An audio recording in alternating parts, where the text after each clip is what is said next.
नमस्कार. मी माहिती अधिकार कार्यकर्ता सागर जगदाळे, राष्ट्रीय खेळाडू एम स्पोर्ट्स. गेली 3 वर्ष झालं जिल्हाधिकारी सातारा व जिल्हा क्रीडा अधिकारी सातारा यांच्याकडे तक्रार केली होत्या की जिल्हा क्रीडा संकुलमध्ये चाललेला भोंगळ कारभाराच्या निषेधार्थ आपण 15 ऑगस्टला 26 जानेवारीला आंदोलन लावलं होतं. आमरण उपोषण होतं. त्या आमरण उपोषणामध्ये एक चौकशी समिती नेमली होती. त्या चौकशी समितीचा अहवाल माझ्याकडे प्राप्त झाला आहे. त्या चौकशी समितीनं जवळपास 1,24,17,292 रुपयाची रिकव्हरी लावली आहे.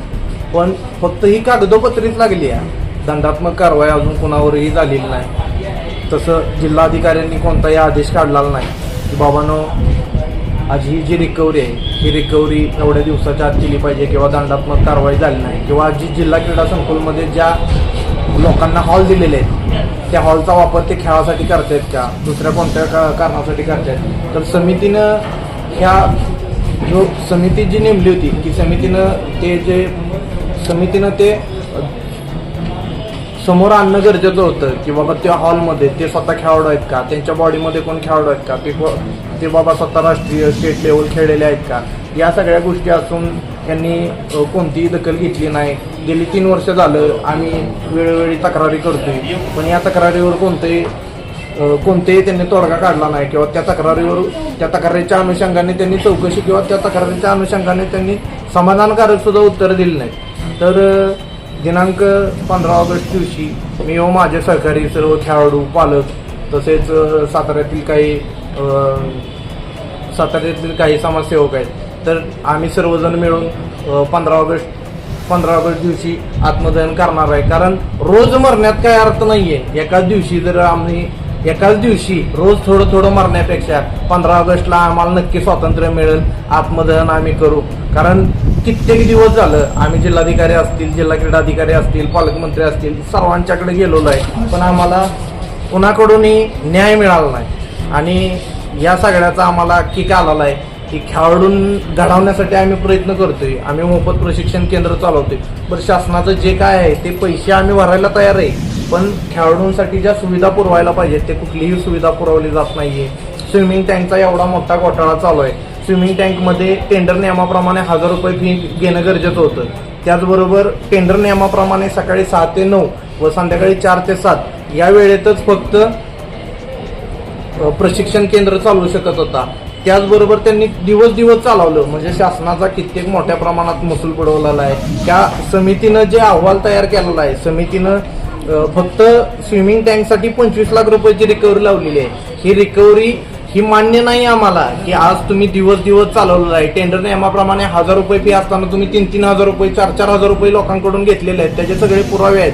त्यांनी मला समितीनं संधी सुद्धा दिली नाही की तुमच्याकडे काय पुरावे आहेत, तुम्ही बाबांना कशाच्या आधारे तुम्ही तक्रार करताय किंवा कशाच्या आधारे तुम्ही तक्रार केली तर त्या तक्रारीच्या अनुषंगाने तुम्ही कोणते पुरावे वगैरे तुमच्याकडे असतील तर जमा करा. समितीनं माझं म्हणणं मांडण्याची मला संधीच दिली नाही. मी वारंवार उपजिल्हाधिकारी निवासी उपजिल्हाधिकारी नागेश पाटील साहेब असतील, समितीचे अध्यक्ष उपविभागीय अधिकारी सातारा बारकुल साहेब असतील, समितीच्या प्रत्येक सदस्यांकडे जाऊन मी माझ्या विनवण्या केलेल्या आहेत. मी त्यांना सांगितलेलं आहे की या गोष्टींचा इथं मोठ्या प्रमाणावर अफरातफरी झालेली आहे. मग त्या अनुषंगानं समितीने 1,24,00,000 रुपये 17,000 रुपयाची रिकव्हरी लावली हे मला मान्य आहे. पण स्विमिंग टँकच्या टेंडरधारकानं एवढा मोठा घोटाळा करून समितीला मॅनेज केलं की काय, हा मोठा प्रश्न आहे. तर समितीनं त्यामध्ये दंडात्मक कारवाई करणं गरजेचं आहे. आणि जर आमच्या ज्या काही क्रीडा संकुलमधल्या ज्या काही आमच्या तक्रारी खेळाडूंवर जो अन्याय होतो हे थांबणार नसेल तर आम्ही येत्या 15 ऑगस्टला 100% 10 ते 15 जण, आमच्या निवेदनामध्ये 10 जणांची नावं आहेत, आम्ही 10 जण 100% जिल्हाधिकारी कार्यालयासमोर आत्मदहन करणार.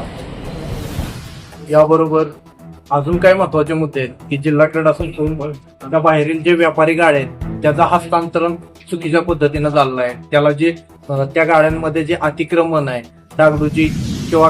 डागडुजी जरी करायची म्हणलं तर जिल्हाधिकाऱ्यांची परमिशन लागते. त्याचबरोबर त्यांनी न परमिशन घेता यांनी सरळ मधल्या भिंती सुद्धा पाडलेल्या आहेत. अशा कित्येक गोष्टी आहेत की गाड्याला जे दर महिन्याचं जे भाडं आहे ते 5-5, 7-7 वर्ष भाडं गोळा सुद्धा केलं नाही जिल्हा क्रीडा अधिकाऱ्यांनी.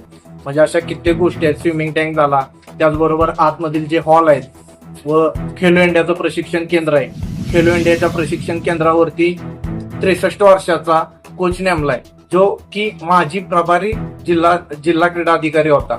म्हणजे या व्यक्तीमुळे कित्येक लोकांना त्रास झालेला आहे, कित्येक खेळाडूंना त्रास होतोय, प्रशिक्षकांना नाहक त्रास होतोय. तरी यावरती जिल्हाधिकाऱ्यांनी लक्ष देणं गरजेचं आहे. त्याचबरोबर